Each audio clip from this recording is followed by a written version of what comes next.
I'm Michelangelo. Donatello. I'm Raphael. Yeah, all the good ones, and you know. The Teenage Mutant Ninja Turtles are back again, and the sequel is subtitled The Secret of the Ooze. And I'm sure that we're looking forward to reviewing that and 4 other movies on this edition of Siskel and Ebert. I'm Roger Ebert of the Chicago Sun-Times. And I'm Gene Siskel of the Chicago Tribune. Our first film is the Ninja Turtle sequel, and I found the new one just as boring and violence-filled as the first one, with one difference. The novelty of seeing the Turtles has worn off. Here's the opening fight in the film, choreographed like a music video, with the Turtles taking on some thieves in a shopping mall. Hey, now you slip, now you don't. Back in the picture is the Turtles' human friend, a TV reporter, this time played by the pleasant Paige Turco. They like her, and of course, they like their pizza.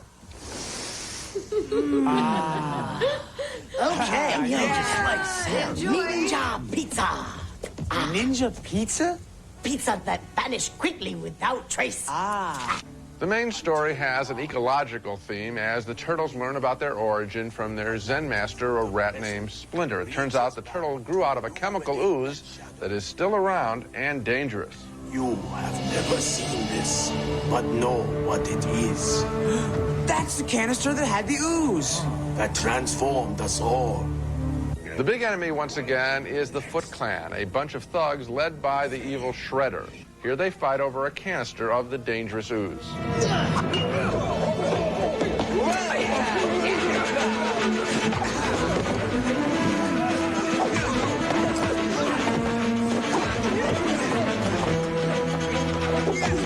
And Shredder's plan is to create some monsters using the ooze that'll help him take over the world. Now, this picture wouldn't be worth so much scrutiny if the series wasn't such a big hit. What I find depressing most, I think, is the amount of violence in the picture, some of which is presented as good, clean fun. The Turtles are presented, however, as not really heroic, more as somewhat dim but energetic teenagers. I only smiled at a couple of the silly pratfalls at the beginning of the movie.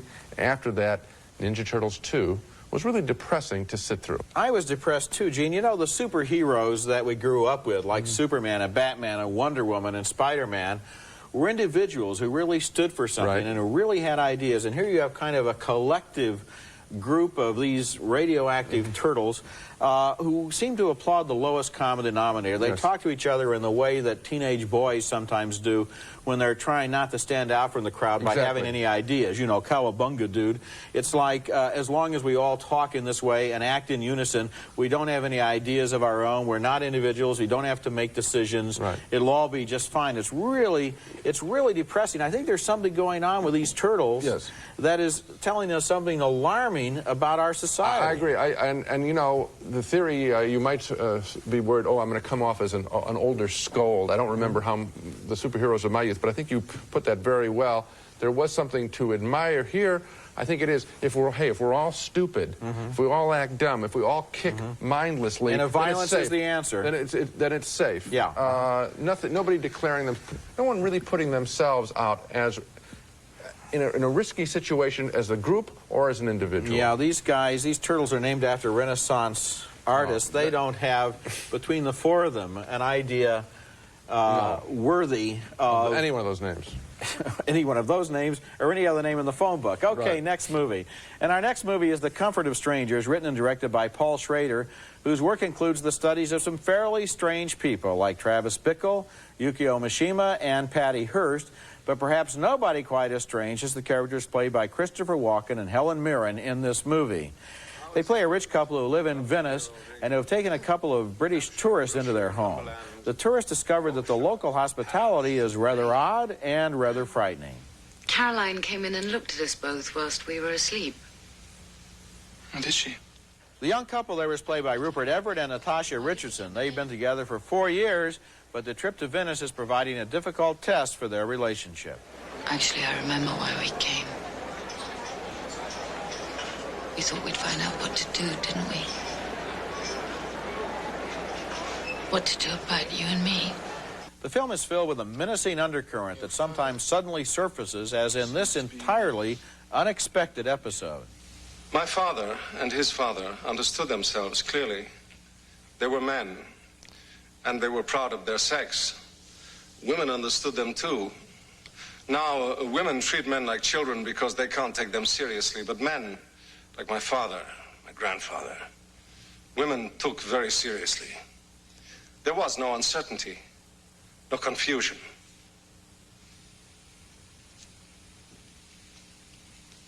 So,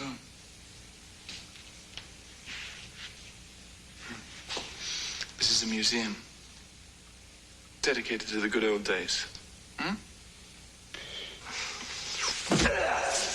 It only gradually becomes apparent that the older couple wants to kidnap those young people, keep them prisoner, and that's only the beginning of what they have in mind. The Comfort of Strangers is based on a Harold Pinter screenplay and an odd, violent novel by Ian McEwan, who specializes in bizarre character studies. Paul Schrader was probably attracted to it, I imagine, by the opportunity to tell this strange story of perverse people against a romantic and yet slightly decadent background like Venice. The idea is perhaps a good one, but the movie doesn't succeed, maybe because the story becomes too hard to believe, or maybe because so many of the developments are so arbitrary that the audience feels tricked. There were good things in the movie, including the eerie speech Walken keeps repeating about his father's mustache, but I don't think the film quite works. It didn't work for me, and I think it may be the first Paul Schrader picture that I haven't liked. One thing stopped me cold, and that was Christopher Walken's accent. Now, I didn't buy it for a second. I mean, they could make Rupert Everett the one with the accent, switch characters around. That might have worked. Christopher Walken played a character on Saturday Night Live once called The Continental, based on an old TV show where he put on this Continental accent. Well, I'm watching this, and it's the same accent, and I am smiling to myself while, I mean, it didn't even come close. Plus, I'm noticing his hair, and that hurt the picture a lot. I don't think it's just my particular response. I think a lot of people will have trouble with his accent there. And then of course, the behavior is so outrageous that it's... the last thing you want to do is notice how someone's Another speaking. problem, I think, is with exactly who these people are. I think the relationship between the young couple is never made quite clear. There's an ambiguity there that's never explored or never exploited, and by the end of the film, you have more questions, I think, really, than Schrader really wanted to leave you with. Okay, later in the show, we'll review Mr. Johnson, the latest film from the director of Driving Miss Daisy. But coming up next, Defending Your Life, the new comedy from Albert Brooks, which stars Meryl Streep. Don't look, don't look, don't look. Back. I'm gonna get you. I promise. Good morning. Good morning. Don't make conversation. Are you two feuding? That's comic filmmaker Albert Brooks defending his life in the film called Defending Your Life. And the premise of this comedy is a good one. Brooks comes up with a version of Purgatory that he calls Judgment City that looks like a depressing Disneyland in which the newly dead are required to defend their behavior on Earth in order to move on in the universe to higher learning. But if they haven't been smart or courageous, it's back to Earth in another body for another try. Brooks is on his 20th try.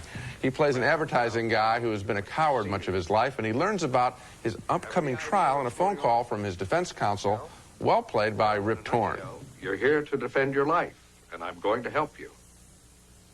Defend my life?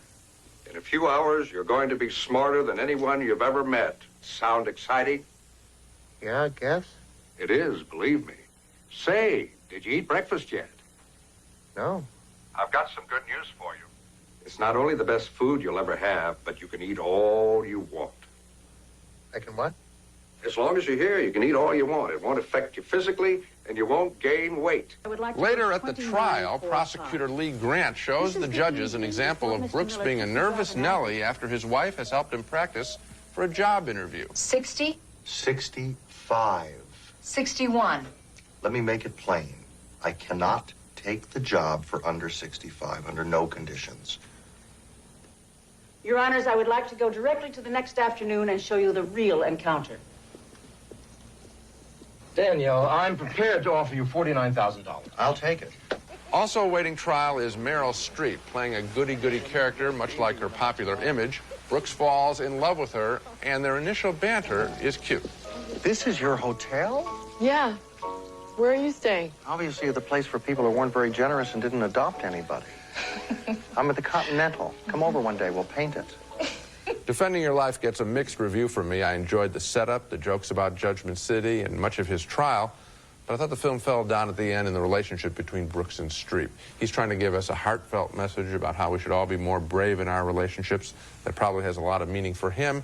It's not very funny for us. There are enough laughs to recommend the picture, but this is hardly Albert Brooks's best work. I did like the ending, and I like what happened to the characters at the end. I thought this was a movie about how people can hope for redemption and moving up to a higher plane through the love of somebody who is more advanced than they are, which I think is his whole attraction to Meryl Streep in this movie. She's the kind of person he would like to be, and he's trying to learn how to be that kind of person. I just thought that was a little too sweet. I looked for a little harder edge in Albert Brooks. The kind of stuff that is very funny at the beginning of the picture where he posits a purgatory full of Sheraton and Hilton hotels.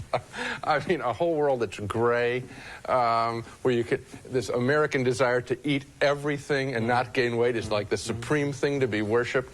The idea of these custodians of the purgatory who look down on the newly dead as they arrive and call them little brains. I mean, it's the kind of derisive remark people I love all of that stuff, but you know... it's very funny setup. Just a couple of weeks ago, I was looking at Lost in America, which was his previous film, which I think is for about an hour, about as funny a movie as has ever been made, but it has a weak ending.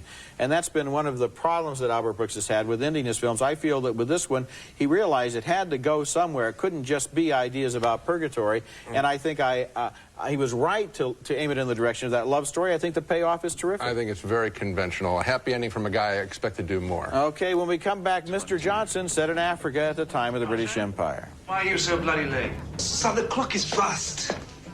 Clock has stopped, Johnson. Ah, but it was fast when it stopped, sir. You heard him. Maybe we don't need money. Oh, don't be silly, Johnson. These villagers around here aren't going to work for bloody nothing, you know. They're not stupid. That's a scene from Mr. Johnson, the first movie by Bruce Beresford since his Driving Miss Daisy won last year's Oscar as Best Picture. This one tells a very different kind of story set in the 1920s in British West Africa, where an African clerk named Mr. Johnson prides himself on his position as one of the few educated men in the district. He helps the British district officer fulfill his dream of building a road and even suggests a way the books can be juggled to keep the work on schedule. Yes, sir. There's £3,000 left in the treasury budget. That's not road money, though. No, sir. But you use it now. And next year when the new money come, you write all the road vouchers, but the road already finished. That's Pierce Brosnan as the British officer and Maynard Eziashi in a very strong central performance as Mr. Johnson. When the creative bookkeeping is uncovered, of course, it is Mr. Johnson who gets blamed and gets fired. You understand, Mr. Johnson. You have committed embezzlement and forgery. Oh, yes, sir. So he's out of work after covering up for his superior. Then he goes to work for the local British storekeeper, and they get in a fight over money, which ends with violence. Well, did Johnson attack you? Do you want to charge him? No. Oh, everything's all right here, Mr. Rudbeck. I had a accident. An accident to my nose. I've seen Mr. Johnson 2 times now. Both times I found myself asking, what exactly is this movie trying to say? It's based on a 1939 novel by Joyce Carey, who lived and worked in Africa and who apparently saw the story as an example of the way one civilization imposed itself on another with tragic results for those like Mr. Johnson who were caught in the middle. There are scenes in which British law is seen here as completely unsuited to the local customs and lifestyles. But on the other hand, Mr. Johnson himself is far from an exemplary character.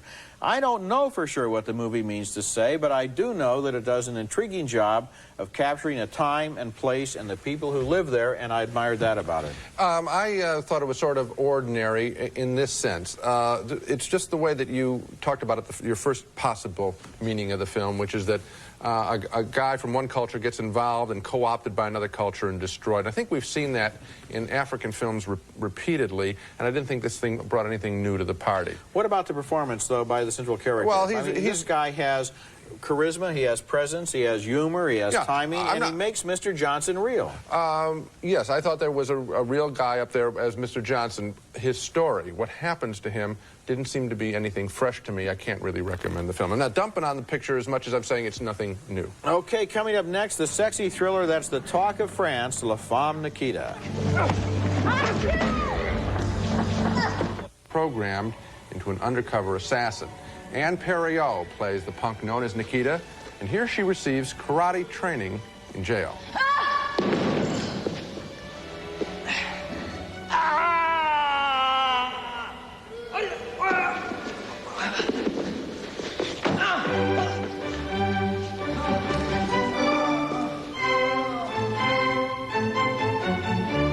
3 years later, she's fully trained, and the man who has trained her takes her out for her birthday and gives her an unexpected gift. He's all business.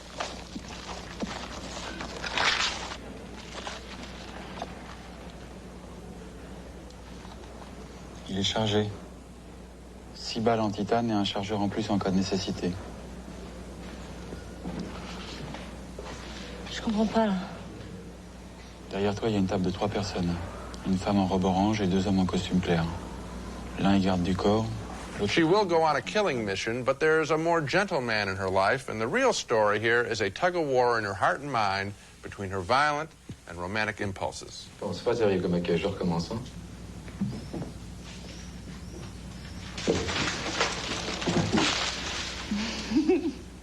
La Femme Nikita is a very energetic, entertaining picture with an exciting actress at its center, Anne Perriot. Some of the themes of the film involving rehabbing a killer remind me of A Clockwork Orange. It's also stylishly violent without being mindlessly so. It's a real good film from the young French director Luc Besson, who we both admired when he did his first film, Subway, a few years ago. Yeah, he's only 31 years old, and already he's the king of the French box office. His last film, Big Blue, which flopped in other markets, is the biggest French film in modern French history. They love him over there.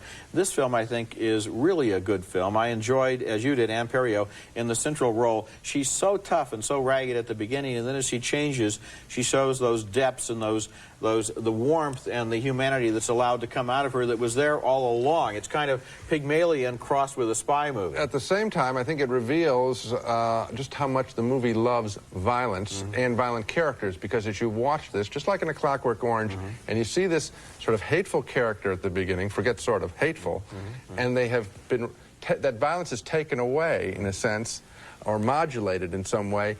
We feel there's something missing there. And it really puts us in touch with how much we want to see action. There's another thing going on here, too, though, because I think what he's trying to show is that the government, in its own way, is just as violent as thugs are. They just do it in a bureaucratic approach. Coming up next, the video pick of the week, a little-known title that made my list of last year's 10 best films.